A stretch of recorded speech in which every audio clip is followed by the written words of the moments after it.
Arsenaal Eberichi Ize Crystal Palace irraa mallatteessifachuuf walii galeera. AC Milan ammoo Rasmus Hojlund Manchester United irraa mallatteessifachuuf yaalii gochaa ture dhaabeera. Dabalata oduu kana akka itti qindeessineerra.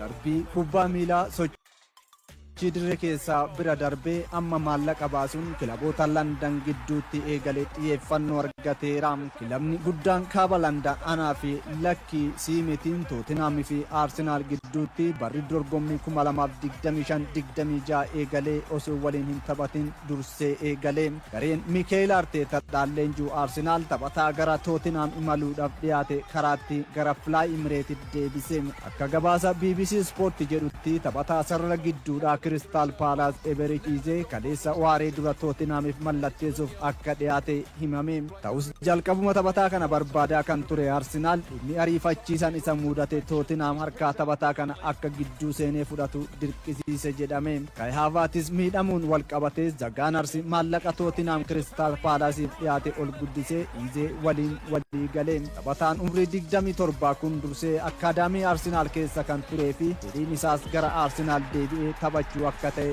dubbataa ture. Akaadaamii Arsenaal keessatti kan guddate Izen yeroon umriin isaa 13 ture kilabichaa baheen amma turtii waggoota 15 booda kilaba isaa duriitti deebi'uuf qarqara ga'eera. Tottenhamiif Crystal Palace paawundii miiliyoona 60 irratti walii galanis Arsenaal paawundii miiliyoona 68tti guddisuun taphaticha fudhachuuf walii gale jedhameera. Waliigaltee waggaa lamaa Crystal Palace waliin kan qabu Eberichi Izen taphaa har'aa Crystal Palace gulaallii marsaa duraa waancaa Conference League Awurooppaatiin booda qorannoo fayyaa ni godha jedhameera. Jijjiirraa kanaaf gaheen daariktera ispoortii Arsenaal Andree Beertaa fi hojii geggeessaa itti aanaa kilabichaatiin olaanaa akka ta'e himameera. Bara darbee taphoota hundumaan goolii 14 Crystal Palaceef kan gaggeessara gidduu kun hawwii Mikel Artetaan waancaa liigichaa waggaa 21 booda Arsenaalitti deebisuudhaaf qabu abdii ta'a jedhameera. Taphatichi iddoo garaagaraa afur irratti taphachuu kan danda'u ta'uun ammoo caalatti Arsenaal carra qabeessa taasisam. Bara 2020 ergaa Eberichi Izen Premier League England keessa taphachuu eegalee taphattoota sarara gidduu 6 qofatu kubbaa goolii taatu keessatti isa caalaa hirmaate. Kanneen keessaa 4 daqiiqaa baay'ee isa caalaa taphatan Izen goolii 57 keessatti hirmaate sadarkaa 7ffaadha. Sarara gidduu lakkoofsa 8 fi 10 irratti akkasuma sarara gidduu bitaa fi mirgaa taphachuu danda'a. Waggoota 5 darban kana iddoowwan arfan kana irratti yoo xiqqaate taphoota 20 ol taphateera. Newcastle United ammoo yeroo lammaffaadhaaf gatii Yohaanii Wisaa bitachuudhaaf Brentfordiif dhiyeessee harkatti dide. Taphataa lammii Riippaabilika Dimokiraataa Koongoodhaa kana Newcastle paawundii miiliyoona 35 irraa gara paawundii miiliyoona 40tti guddisee ture. Ammas Brentford hin barbaadu jechuun dide. BBC Sportii ammoo Yohaanii Wisaan abbaa qabeenyaa Brentford Maateo Benham waliin mari'achaa ture. Mariin isaanii garuu akka walii hin galleedha jedha. Brentford iddoo Biriyaan Mbembo taphataa hanga argatutti isaa tursiisuu barbaada jedhameera. AC Milan ammoo Rasmus Hojlund ergisaan mallatteessuuf ture irraa bahee jedheera. Bakka isaa lammii Naajeeriyaadha Victor Boniface baay Leverkusen irraa mallatteessifachuu walii gale. AC Milan gatiidhuma ergisaan Rasmus Hojlund Manchester United irraa mallatteessifachuuf tureen waggaa tokkoof walii gale. Julian Inseson ammoo Brighton irraa kilaba Firaansi Strasbourgiif mallatteessuu paawundii miiliyoona 13 walii galeera. Strasbourg garee abbootii qabeenyaa Chelsea jala waan jiruuf waggaa tokkoon booda Inseson gara Chelsea dhufa jedhameera. Walii galtee hanga bara 2031tti mallatteessa jedhameera. Chelsea ammoo Renato Vega paawundii miiliyoona 26 Villarrealitti gurguruuf walii galeera. Mallaqni Chelsea taphaticharraa argate kun ammoo gurgurtaa Chelsea taphattoota 11 irraa ganna kana argate paawundii miiliyoona 200 fi miiliyoona 51tti guddise. Blues bittaa taphattoota 11 ganna kanaatiin paawundii miiliyoona 200 fi miiliyoona 77 baaseera.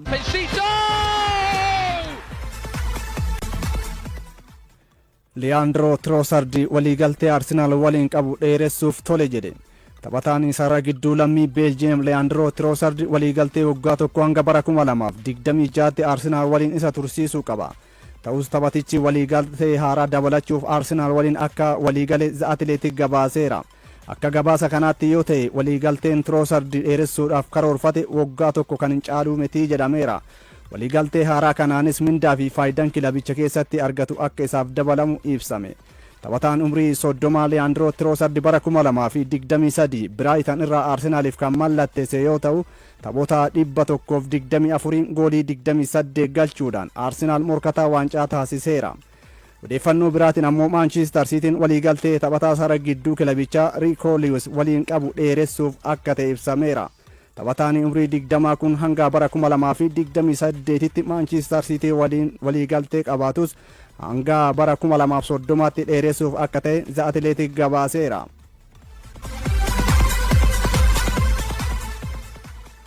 Taphataan duraanii Newcastle United Alan Shearer yaada Alexander Isak kenne qeeqe. Alexander Isak kilabichaa waliin waliigaltee qabaatus itti fufuu akka hin barbaanne ibsameera. Abubakar Abdallah dabalata qaba.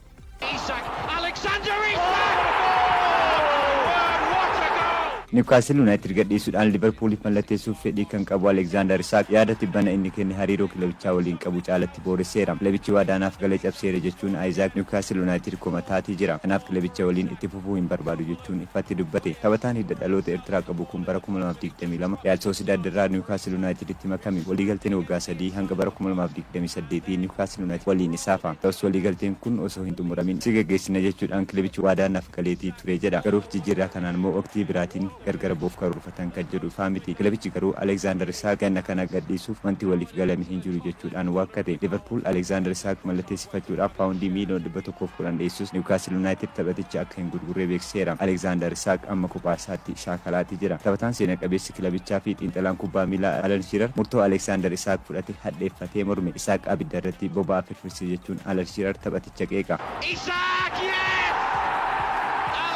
Alexander Isak miidiyaa hawaasaa irratti yaada barreesseen sirna badhaasa waldaa taphattoota piroofeeshinaal irratti sababa hin argamneef yoo ibsu namoonni waa hedduu haasa'aa turanii ani hin dubbanne dhallisuun koo kanneen biroo yaada isaanii akka itti fufan taasiseera. Isaan waan jiru ni beeku garuu wanti jedhamee fi kan waliif galame waliin gitu jedhe. Waldaa taphattoota piroofeeshinaalitiin taphattoota jeccimoo 11 kan bara 2024-25 keessaa tokko ta'uun kan filatame. Isak beekamtiin af kenname ni boona. Hiriyoota waliin taphadhee fi miseensota Newcastle hundaa galateeffachuun fedha. Sirnicha irratti kan hin argamneef miira gaarii keessa waan hin turreefi jedhe. Dhugaan jiru waan walii galameetu jira. Kilabichi jennoo koo yeroo dheeraaf ni beeka. Akka amma dhimmi kun haaraa dhalatetti yaaduun dogoggorsutu mul'ata kan jedhu. Isak yoo waadaan cabee wal amantaan ni bada. Hariiroon keenya ittiin fufu jechuun yaada isaa ibsate. Taphataan kana 25 kophaa shaakala taasisaa jiraatus yeroo gara kilabichaatti deebi'uu fedhe ni simanna. Ammas miseensa kilabichaatti jechuudhaan Newcastle United beeksise. Kilabicha waliin shaakallee akka hin hojjenne kan murteesses Newcastle United ta'uun ni beekama. Newcastle gama isaatiin yaada isaa kanaan gadduu beeksise. Alexander Isak waliigaltee qaba. Dorgommii bara 2024-25 booda ganna kana akka gadhiisu waliin dubbachuu Isak yaada kaasee hooggantoota kilabicharraa akka gadi dhiisuuf wanti murtaa'eef akka hin jirre ibse. Taphataa cimaa keenya tursiisuu barbaanna kan jedhe Newcastle United taphattoonni hawwii qaban ni hubanna. Isak waliin wal qabatee hundaaf haala sirrii ta'uun ilaalamuu qaba. Ganna kana isa gurguruun sirrii miti jedhe. Taphataan seena qabeessi Newcastle United Alan Shearer taphataan sarara fuulduraa kun kilabichi waadaa cabse jechuudhaan ibidda irratti boba'aa firfirsuudha jechuudhaan Isak qeeqe. Yaada akkasii kennuun barbaachisaa akka hin turree fi haala jiru ulfaataa gochuu isaas dubbata. Kuni eenyuyyuu hin fayyadu kan jedhu Alan Shearer bakka bu'aan taphatichaa Boldoo Leemikiin gorsa akkamii taphatichaaf kenne jechuudhaan waliigaltee waggaa 6 kan kanaan dura kilabicha waliin mallatteesse sirrii akka hin turre eeruudhaan bakka bu'aa taphatichaa qeeqa. Alexander Isak erga Real Sociedad irraa gara Newcastle United jijjiiramee taphoota 109 goolii 62 galche. Bara darbee taphoota 42 goolii 27 kan galche yoo ta'u League Cup tapha xumuraa Liverpool mo'achuun waggaa 70 booda waancaa fudhatenis goolii injifannoo taphataa galcheedha.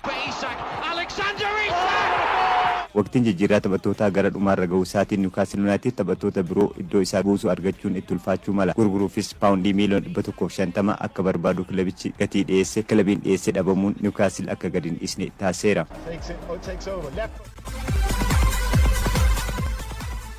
Ederson Moraes Saviniyoon taphattoota 6 Pep Guardiolaan ganna kana gurguruu barbaadan keessatti argamu jedhameera. Xiinxalaa Goal.com baase Abdurrahman Amin akka itti dhiyeessa. And so this is it. So here we go again. Match day 1 for Manchester City. Leenjisaan Manchester City Pep Guardiola yeroo hedduu adda kan isaan godhu garee xiqqaa taphattoota ga'umsa qaban irraa ijaarame qabatanii ittiin milkaa'uu barbaadu. Kun ammoo taphattoonni garichaa yeroo maraa waan taphataniif kaka'umsa qabaachuun garichi waggootaaf akka milkaa'uuf gargaaru. Kunis ta'ee bara darbee taphattoonni murteessoon jalaa miidhamuun taphattoota akkaadaamii hedduminaan fayyadamuu fi jijjiirraa waqtii amajjiitiin haala hin baratamneen taphattoota haaraa 4 mallatteessifachuuf dirqamanii. Kanaaf bara kana baay'inni taphattoota garichaa garmalee dabaluun Pep Guardiolaan osoo hin jaallatin taphattoota murteessoo gurguruuf dirqamu. Guardiolaan waancaa kilaboota addunyaa irratti garicha irraa taphattoota hedduu hir'isuun akka barbaachisu dubbataniiru. Taphabanii isaa Pirimeer Liigii Wolves goolii 4-0 erga injifatanii boodas kanuma irra deebi'anii. Taphattoota baay'eetu jira kan jedhan Pep dorgommii hedduu irratti hirmaattee injifataa ta'uuf garee taphattoota baay'ee qabu nan jaalladha. Garuu ammoo yeroo dorgommii taphattoota muraasa fuudhee kaan dhiisee deemuu hin barbaadu jedhan. Waqtii jijjiirraa torban lamaan hafan kana keessattis taphattoonni hedduun furmaata argachuuf kilaboonni isaan barbaadan bakka buutota isaanii waliin haasa'aa jiru jedhanii. Pep Guardiolaan akkuma bara dorgommii 2023-24 yeroo xumuraaf shaampiyoonii liigichaa yoo ta'an taphattoota 23 qaban ammas garee akkasii barbaadu. Garuu ammoo taphattoota 3 ergisaan kilaboota birootiif kennan malee ammallee taphattoota 30 qabu. Yoo jijjiirraan waqtii gannaa kanaa hin xumuramin eenyutu garicha gadhiisee garee kaka'umsa olaanaa qabu Pep barbaadan sun walitti hafaanis waan eeggamudha.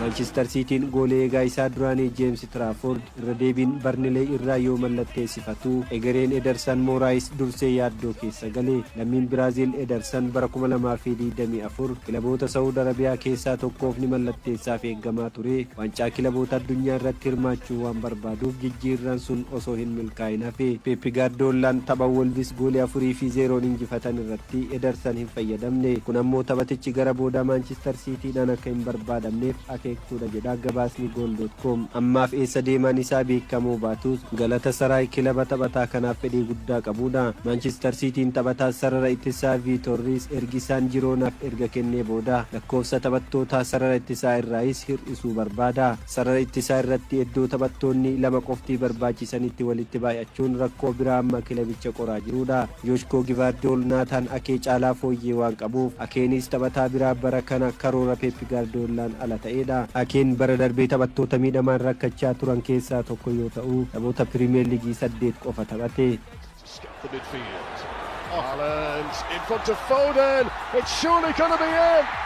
Bara darbee yeroo Manchester Cityin rakkachaa turetti taphataa murteessaa kilabichaa kan turee fi ammas ga'umsa olaanaa irratti kan argamu Saaviiniyoon Rayaan Chaarkii filannoo jalqabaa Pep Guardiola ta'uu isaatiin taphataa egereen isaa hin murtaa'inidha. Dabalataan Oskaar Boob Pep Guardiola biratti taphataa barbaadamuu fi yeroo rakkoos taphataa itti gargaaraman ta'uunsaa lammii Biraazil Saaviiniyoo abdii kutachiise. Tottenham taphataa kana barbaacha paawundii miiliyoona 60 ramadus Manchester Cityin gatii isaa ol kaasuun jijjiirraa taphaticha chaatti gufuu ta'eera jedhame. Tottenham hamma paawundii miiliyoona 80 ramaduun taphataa kana ni mallatteessifataaf eeggama. Joshua Wilson, Claudio Echeverri fi Calvin Phillips taphattoota biroo bara kana Manchester Cityf taphachuuf carraa hin qabnedha jechuun gool.com barreesseera. Oh, but you can't legislate for that.